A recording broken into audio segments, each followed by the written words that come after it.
The teams will be moving off in just a few seconds. The delays on the stream, almost identical. Oh, don't you just love it when stuff like that happens, guys? And there we go. The teams are off. So both of the teams went for that double temporal curtain for the swiftness at the start. We were expecting that mark coming from the Guardian, but it actually was the temporal curtain that made the difference. Yep. Absolutely.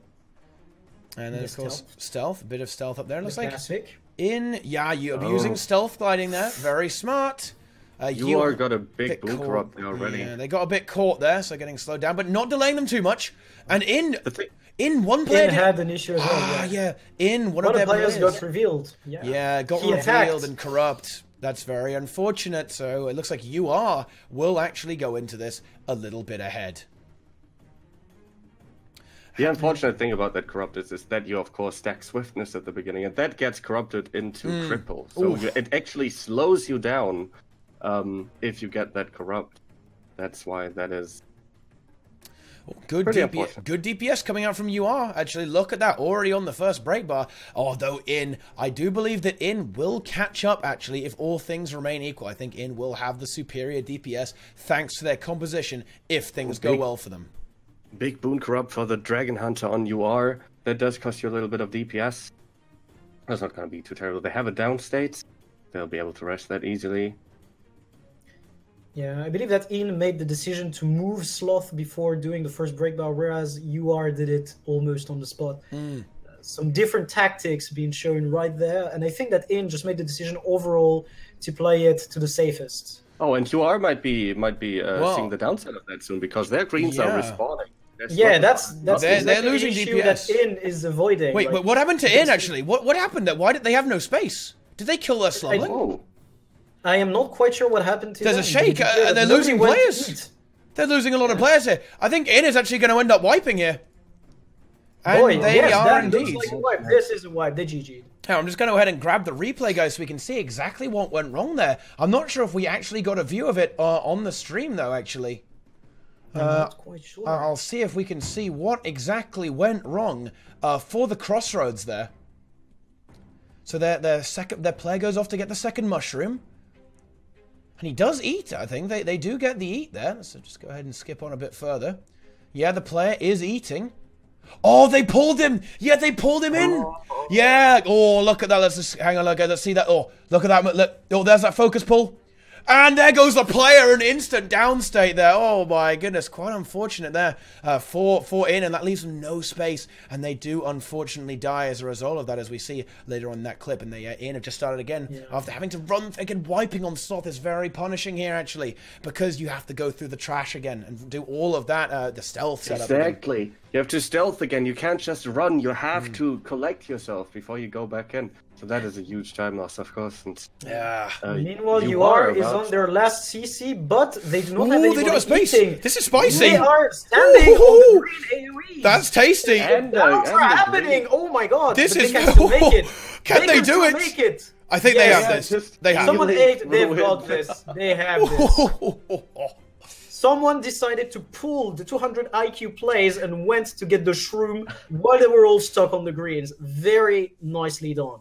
Yeah, and they do limp to victory there with about 4 players approaching their demise, but they get through it and they have a hefty lead over their opponents.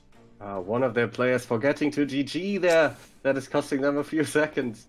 But there they go. They're moving on towards trio now. Yeah, the advance that they have is sizable, to say the least. So even if he didn't GG for quite a while, they would still be quite ahead.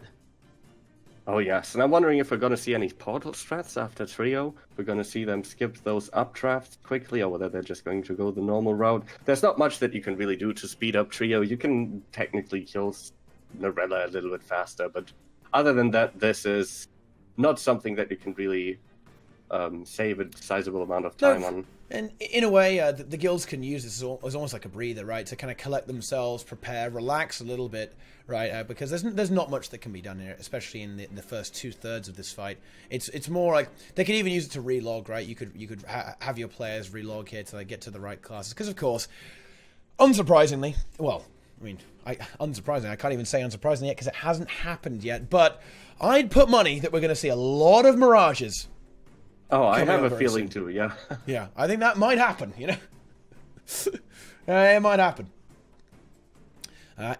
Just getting to the end of Sloth. Looks like they were able to... Yeah, that was the one before last CC. They're actually managing quite fine. Yep. And their eating pattern looks a little bit challenged by that poison AoE that was placed relatively close to them. That is a little bit close, yes. But they should be fine. If they can manage that CC bar ASAP and they are melting it... Never mind, they're actually slow melt. That's a slow melt? Okay, never mind. They're reasonable time, though. They should be able to kill this. Yeah, they do have a few sublings bombarding them as they're running this. That might have cost them a few nice boons, but other than that, safe execution there. Finished off Sloth so nicely. Moving on to Trio. Yeah. Yep, absolutely. We see you are just setting up their boss, right? Placing the oils ready for Narella. Just getting in position, cleaning up all those snipers, and moving over. You know what? They're using the squad markers. Look at that. Just get over there, right? Just get your ass over there. I like that. Yeah, exactly. Making sure. They're pretty relaxed, right? I mean, they have the time to just set up everything nicely and take no chances in the upcoming encounter. Already in. There we go. Yeah, they're not too late actually. No, it's not that bad. They're a minute and a half. Minute and a half behind. So, but there's not much they can really do to catch up here. Really. That's the problem. Yeah. It's going to come down. This is a time gate. Yeah, it is a time. Yeah, it is. It's going to come down to how well they handle the transition between Trio and Matthias, and then of course the actual execution on Matthias. Now, you really don't want to count your chickens before they hatch when it comes to Matthias, guys, do you? Because let's be honest, things can get out of control. Turn around there, apparently.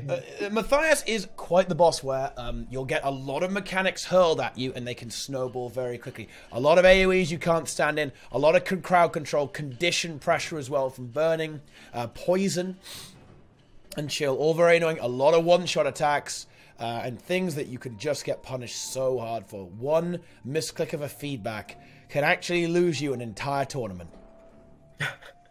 Are we still gonna use that joke like until the end of times? I think so. Yeah, pretty much. I think you're not gonna get away from that. Yeah, guys. I mean, I wasn't in there. I wasn't there. So it's not my problem. Yeah. No, guys, we're not allowing the Hydra in chat. Like, I'm not going to allow you guys, like, just put fucking four-headed penises, okay? Like, you're not doing that. No Hydra, okay? No Hydras, guys. We're not doing that. But you are. They're progressing through Trio about to face Berg. You are getting ready to deal with Zane. Yeah, and there are a couple of different little strategies that you can do. None of them, again, save you any time, really, but they can be more or less safe. Yeah, but they don't need to play anything unsafely right there. Like, consistency is what both teams want to achieve, because the only hope that they have, like for is for UR to fail somewhere and cause a wipe, or be extremely slow in the transition, of course. And UR would be extremely favored by another wipe from Like, if wipes a second time, UR most definitely would be taking the crown. Exactly. It's going to come down to the pre-event for Matthias, and of course Matthias himself. You can save a lot of time on these pre-events. A lot of people underestimate just how much time you can save on these pre-events. So I'm very much looking forward to that. We're going to see... I assume we're going to see split strats, right? We might see portals, who knows? And then, of course, the execution of Matthias. Yep. You are deciding to on-spot Zane. Good choice. Yep, very good choice. He gets bursted down very quickly, and you know what? I hate to say it, Rocker. Those Chronos are slacking. Where's the resistance? No, the blinded. Obviously not playing. They're obviously not using their buttons at all. These Chronos. Thanks to the buff on Chrono, that blind field that Zane puts down. Thanks now that resistance permanently is now realistic buffs. You can completely ignore his quite irritating mechanic. Actually, that blind field is a real pain. But not anymore, it isn't. Anyway. It is quite manageable now. Yeah, absolutely. And ultimately, Rays are now going to be facing off against the last mini-boss, which will be Narella. She is quite dangerous, and this is where you can get some time. Bursting her down as quickly as possible will yield them some extra seconds if they're able to do it efficiently. Yeah, and what you want to do at the point where they are right now, there are a few slightly annoying sniper spawning there that they have to take care of that you can't really just cleave down. So I'm assuming they'll do that very soon. Yeah, and... they just want to make it clean. They want to make it very safe, very relaxed. It's what they want, and you know, I don't blame them at all. I don't blame them. It's exactly what you want. You want consistency. You want safety. Yeah, and that is exactly what they have. Yeah, and Zane is just starting up on the in stream. They're now getting into that part of the fight. So they are a whooping 2 minutes behind, actually. We're saying 1:30 earlier, but that's a solid 2 minutes behind. Yeah, and that's not what you want. They're going to have, well, at this point, I think they need to have a dazzling transition in over to Matthias, and they're also going to need the UR run to take a bit of a nosedive. There doesn't need to be some problems, or perhaps maybe they'll just have a really bad comp, but I don't think that's going to happen, because what do we see here? We see UR actually swapping over their players already to, unsurprisingly, Mirage. Although, hang on a minute. Okay, no. Oh, a few down states, but the burning is going to... Yeah, they've got it covered. Unless they lose their cage, not really anything that can happen there. There we go. And I do still think that Crossroads Inn can make a comeback, even if you don't wipe. That's how impactful I think the pre-event and Matthias itself are. Oh, yeah. You can lose a lot of time on both of those. If you have a few downstate on Matthias, if you lose a key player due to CC or something, and that takes a while, you can really lose a lot of time on both of these. Matthias is the final boss, right? You know, he really is the big boss. You know, like, this guy is going to ruin your day, and this is where... Well, you know, you can be having a lovely, relaxing Monday clear, just going about your business, and then it all goes horribly wrong on this guy. If people greed too much, people go too crazy on damage, make a few mistakes, play too aggressively, it's all gonna go horribly. So let's see how the players are gonna divide themselves up here. So we do see a few Mirage reloads, but not as many as you might think, actually. So that could be a place where In could catch up if they have access to more Mirages. Then they might just stick around on a few power classes just for the pre-event, maybe. Like, we do see a split here. 3 people going to the left. Oh, a little bit of problems with that jumping puzzle there. But there we go. No problem. Taking the time to loot the chest. Is that a BM alarm right That's there? advanced BM. They didn't even... Very advanced BM there, actually, from UR. I do approve of that. Yeah, that's very good indeed. But it looks like they'll actually get to Matthias at roughly the same time that In will have finished off Trio. Well, actually, no, not that early. But yeah, so In are now done. But I would even say that the gap has closed a little bit there for In, to be honest. I don't think they're 2 minutes behind anymore. No, they're like, let's say a minute or so behind, because actually, I believe that UR took quite a bit of time to try and set up a portal, but ultimately didn't use it. Yeah. I was under the impression that the reason why they took so long to GG was because one of them was running. But in the end, they did GG and took the updraft as if nothing was planned. So yeah, there is a small chance that In could catch up. Oh, and there is the relock. I think he could have probably relocked much earlier, but... Yeah. We do see it. Yeah, it's going to be a lot of Mirages then I see. I see how this is going. I thought there were going to be maybe a few power classes left over, little stragglers, but that isn't happening. It's going to be, 5 Mirages in a Mirages, yeah. Woo! That's going to be a bit tasty, isn't it?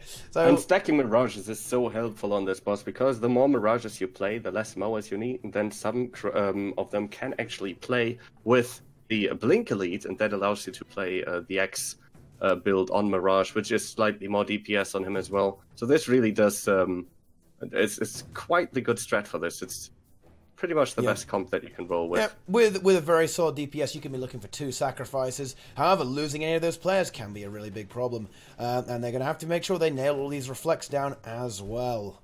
Because you don't want to fail this. They are running with a single druid, which is, of course, very, very aggressive. They have to watch out for that as well. They must not die. Wait, there's actually a lot of time warps. Yeah. They believe that the Chronos are running time warps, and they are relying on all of the Mirages to take the MOA. Interesting. That is very interesting. That is definitely something to look forward to. I honestly don't mind that, actually. Because Yes, as long as the so Chronos good. both use... the Druid CCs, the Warrior maybe has Wild Blow, and the Chronos do good work, right? With Yeah, and the Shield Mirages Fires. just have to slightly delay their rotation, and they can use their Pistol 5 as well. Yeah. That is not a sizable chunk And of... that should give them better boon up time, particularly in the later phases when it becomes chaotic. As you can see, guys, there's a lot of AoEs about the place, tornadoes, all of this. People have to spread out as well to place down poisons and not kill themselves. So things can really get chaotic and not how you want your raid to be. A happy raid group is standing on top of each other, but that might not happen on Matthias. Look at Matthias melting, though, also below 70%. Yeah, and In is just starting theirs as of now. Yeah. So like they're This could yeah still they're be a a DPS race. solid 40% behind. In have even more Mirages, though. They have only Mirages, in fact, as DPS classes. Yeah, I guess they're hoping that this is gonna make a difference ultimately, and actually it might just do the trick. Who knows? I'm not sure. Only Mirages does have, like... I would like to see what spirits they're running, because only Mirages does tend to give They have you Storm a Spirit, I slight believe. lack of Yeah, they have vulnerability. Storm Spirit. They're Storm Spirit. Alright, with a Yeah, Storm Spirit, Storm- that should be no problem at all. They actually have They actually have triple But spirit. that's yeah. the DPS loss again. That means they probably aren't running a Frost Spirit. They actually are running Frost Spirit. I believe I'm Which seeing. spirit are they dropping for it? They drop Stone. They don't take stone. They don't have stone. Oh, okay. Stone Spirit, as long as the Okay, Mesmer... that protection looks decent. As Yeah, long, they as, get- long they as get Chronos protection, yeah. execute a solid rotation, Stone Spirit is not really necessary anywhere, in my opinion. As That long is as true. as long as you make sure you get those shield 4s and try and block with them, and have blood inscriptions and really share those boons out, it won't be a problem for you, I don't think. That could give them the edge, but UR is moving on to the 40% phase. No more CCs to deal with. That is probably the biggest downside to their comp so far. Yeah, and well, I think it's not even a downside. I believe they calculated this, and they didn't have any trouble with the CC bars. So- Absolutely, but that means that means they have a team comp that requires so much communication, right? Every Mirage has to adapt their rotation to bring enough CC, right? You can't just blindly DPS greed. Yeah. Also, actually, did anybody notice the core NG in there? Yeah, the Yeah, condition. the condition engine. Yeah, we did mention him. They fixed I, their team. I might have missed that. Well, I think it's not going to make too much difference, though. In the end, I don't think the lead will catch up because it's only about 2%. No. And the boss is about They to have- die in about 1 second, and there we go. You are going to take out Crossroads in a pretty strong situation there. Although, I have to say, if that wipe hadn't happened, that would have been really close, actually. Extremely close. That would have been unbelievably close between those two guilds, if not that wipe. So, okay, I tell you what, in the same way that SC are going to have nightmares about feedback, I think the Crossroads might have a few nightmares about focus pulls. Okay, that was... Man. Unfortunate mistake, really.